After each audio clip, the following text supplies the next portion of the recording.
ICC chief Baghdadi హతమైన విషయంపై America అధ్యక్షుడు Trump ప్రకటన చేస్తున్నారు. ప్రత్యక్ష ప్రసారం ద్వారా చూద్దాం. Because we found this out at a similar time. No, we're after these leaders, and we have others in sight, very bad ones, but this was the big one. This is the biggest one, perhaps, that we've ever captured, because this is the one that built ISIS and beyond, and was looking to rebuild it again. Very, very strongly looking to build it again.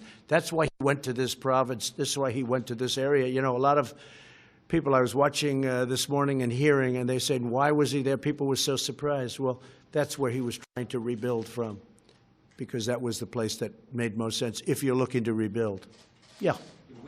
You said your tweet last night. At what moment did you decide to send that? So I said that right after I knew they had landed safely. When they had returned? Right. And that was to notify you guys that you have something big this morning, so you wouldn't be out playing golf or tennis or otherwise being indisposed. Where were they safe? Where did they landed? I'd rather not say. But we landed in a very friendly port in a friendly country. Give you any pause about your decision to withdraw? No, I think it's great. Look, we don't want to keep soldiers between Syria and Turkey for the next 200 years. They've been fighting for hundreds of years.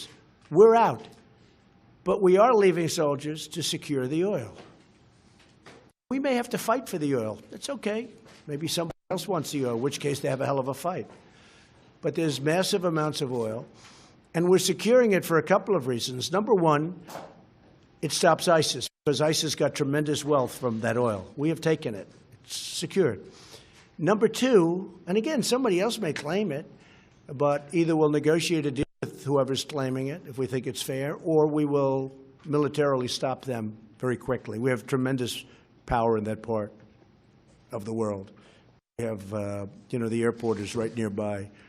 A very big, very monstrous, very powerful airport, and very expensive airport that was built years ago. We're in that Middle East now for $8 trillion. So we don't want to be keeping Syria and Turkey. They're going to have to make their own decision. The Kurds have worked along incredibly with us, but in all fairness, it was much easier dealing with the Kurds after they went through 3 days of fighting, because that was a brutal 3 days. And if we would have said to the Kurds, hey, do you mind moving over 7 miles? Because, they were in the middle mostly.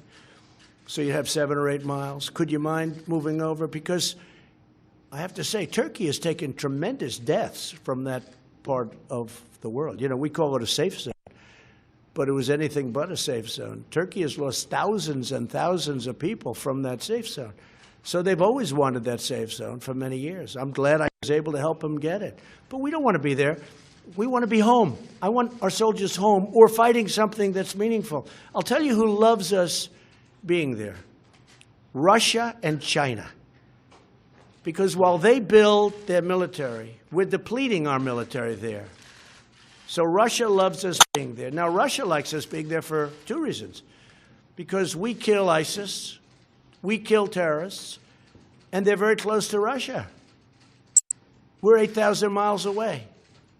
Now, maybe they can get here, but we've done very well with Homeland Security and the ban, which, by the way, is approved by the United States Supreme Court, as you know. There was a reporter that said, we lost the case, and he was right in the early court. He didn't want to say, just refused to say that we won the case in the Supreme Court. So, but we have a very effective ban, and it's very hard for people to come to our country. But it's many thousands of miles away, whereas Russia's right there, Turkey's right there, Syria is there. They're all right there. Excuse me, Iran is right there, Iraq is right there. They all hate ISIS. So we don't, in theory, they should do something. And I'll give you something else. The European nations have been a tremendous disappointment. Because I personally called, but my people called a lot, take your ISIS fighters. And they didn't want them. They said, we don't want them.